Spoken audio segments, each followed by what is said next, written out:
আমার দুঃখ দেখা হয় না মায়া কাহারো অন্তরে। কি ব্যাপার, আপনি এখানে দাঁড়ায় আছেন? আব্বা আমারে কইছিলেন আপনি যে বিদেশে যাইবেন না। হ্যাঁ বলছিলাম, কিন্তু কেউ চায় না আমি দেশে থাকি। আব্বাই জমি কিনবো, আম্মায় সাদিয়ারে বিয়া দিব, তোমার আম্মায় চায় এই বাড়িতে আমি একটা বিল্ডিং তুলি। কিন্তু আমার ইচ্ছা কি, শখ কি, আমার মন কি চায়, এটা কেউ জানতে চাইল না। জানো পারুল, আজকে আমার মনে হইতেছে প্রবাসীদের কোনো বাড়ি ঘর নাই, তারা আসলে মেহমান। মেহমানরা যেমন বেড়াইতে আসে বেশি দিন থাকলে তাদের কোনো দাম থাকে না, তেমনি একজন প্রবাসী দেশে এসে বেশি দিন থাকতে চাইলে তাদের কোনো দাম থাকে না। একজন প্রবাসীরে কেউ ভালোবাসে না, ভালোবাসে তার টাকারে। টাকা যতদিন থাকে ততদিন তার মাথায় তুলে রাখে, টাকা শেষ হয়ে গেলে মাথা থেকে আছাড় দিয়ে ফালাই দেয়। বাবা মা ভাই বোন শ্বশুর শাশুড়ি সবার কাছে একজন প্রবাসী শুধুই টাকার মেশিন। তারা খালি চায় এই মেশিনটা যাতে টাকা দেয়। কিন্তু একজন প্রবাসীরও যে মন আছে, মায়া আছে, আবেগ আছে, এটা কেউ বুঝতে চায় না। তাই বিদেশে চলে যাওয়া ছাড়া আমার আর কোনো উপায় নাই পারুল। একজন প্রবাসীর জন্য প্রবাসটাই তার আসল ঠিকানা। আমি জানতাম আপনি দেশে থাকতে চাইলে কেউ রাজি হইব না, কিন্তু জানেন আপনি যে কয়টা দিন দেশে ছিলেন আমার মনটা অনেক বড় ছিল। আপনি চলে গেলে আমার মনটা অনেক ছোট হয়ে যাইব। একটা ঘরের মধ্যে একলা বন্দি হয়ে থাকুম সারাদিন, আপনার নিয়ে সারাদিন দুশ্চিন্তা করুন। তার উপর আম্মা সারাদিন আমার কত কথা শোনাইতে থাকে, খালি আপনি বাড়িতে আছেন দেখে এমন কিছু কয় না। আপনি যায়েন না, সৌদি আরবের বাদশার কোম্পানিতে আপনার চাকরি করানোর দরকার নাই। দরকার হলে আমরা না খায়া থাকুন, তাও আপনি যায়েন না, আমার কাছেই থাকেন।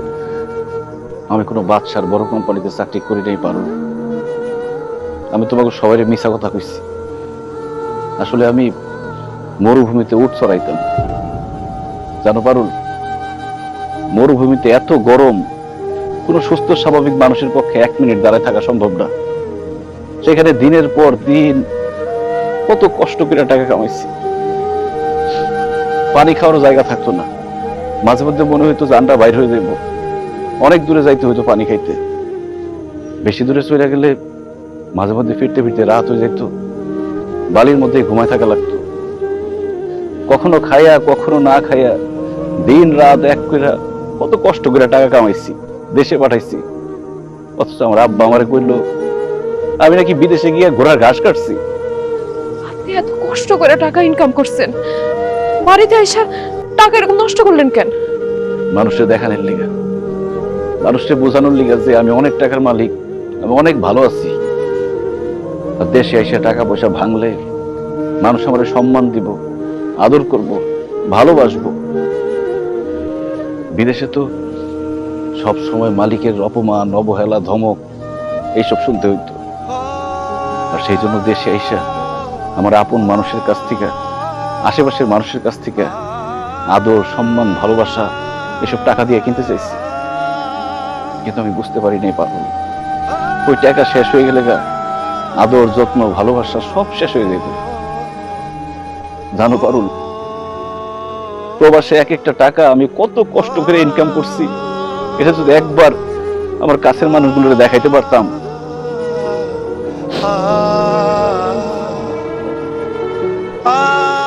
তুমি আসলে ঠিকই বলছিলা পারুল, আমার এত কষ্টের টাকা দেশে এসে এইভাবে নষ্ট করা উচিত হয় নাই।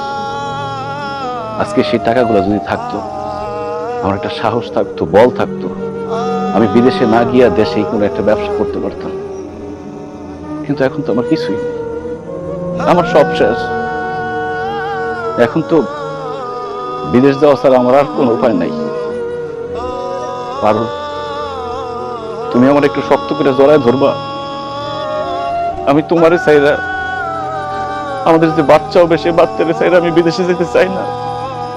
আমি বিদেশ যেতে চাই না পারুল, বিদেশ যেতে চাই না।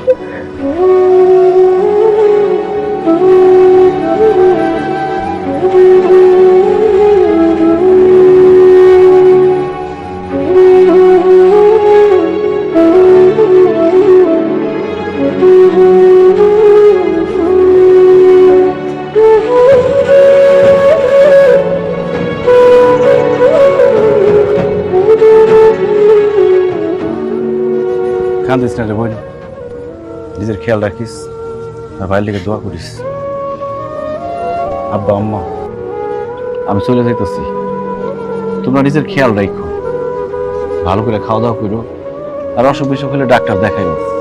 টাকা নিয়ে কোনো চিন্তা করো না, আমি বিদেশে যাই তোমাগুলোকে টাকা পাঠাই দেবো রে। আব্বা, পারুলের গর্ভে আমার সন্তান, তোমরা পারুলের যত্ন নিও। আমার সন্তান যাতে সুন্দরভাবে সুস্থভাবে পৃথিবীতে আসতে পারে, তার যাতে কোনো ক্ষতি না হয়। আব্বা, আমার সন্তানের যদি কিছু হয় আমি মরে যাবো গো আব্বা।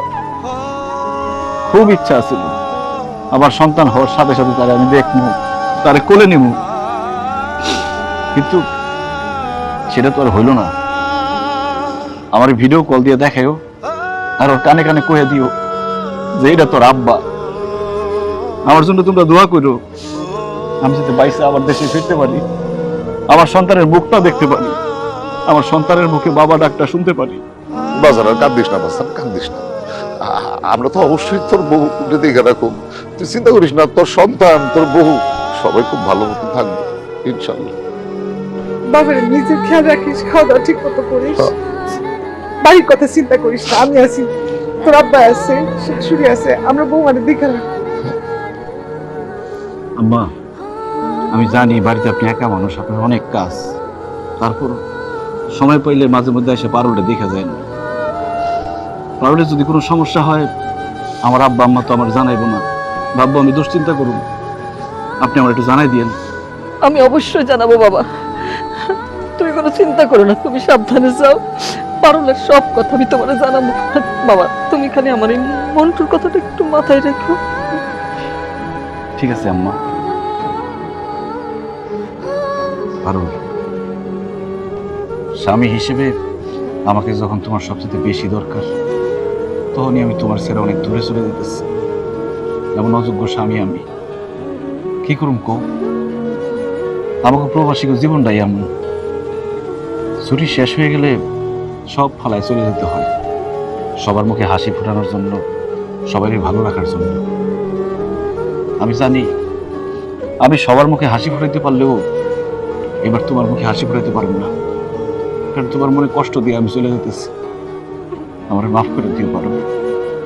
আপনি আমার স্বামী, আমার কাছে মাফ চাই, আমার অপরাধী বানায় না। দোয়া করেন যাতে আপনার বাবা হনের স্বপ্ন আমি পূরণ করতে পারি, আপনার সন্তানের মুখ দেখাইতে পারি। আর দোয়া করেন যাতে এই দেখাই শেষ দেখা না হয়। কি কইতেছ? এই দেখাই শেষ দেখা হইব কেন? আমার ছোট খালা সন্তান জন্ম দেওয়ার সময় খালা মারা যায়, আমি যদি মরে যাই আমার মাফ করে দিয়ে। তোমার কিছু হইব না পারো, তোমার কিছু হইব না।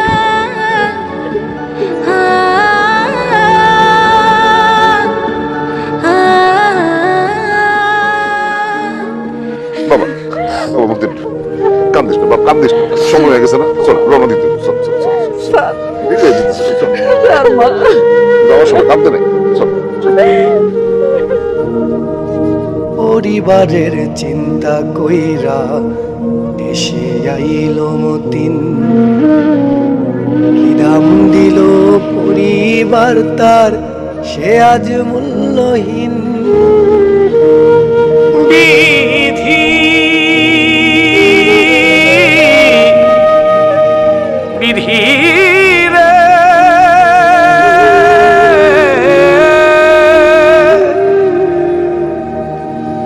ও পরিবারের চিন্তা কইরা দেশে আইল মতিন, কি দাম দিল পরিবার তার, সে আজ মূল্যহীন।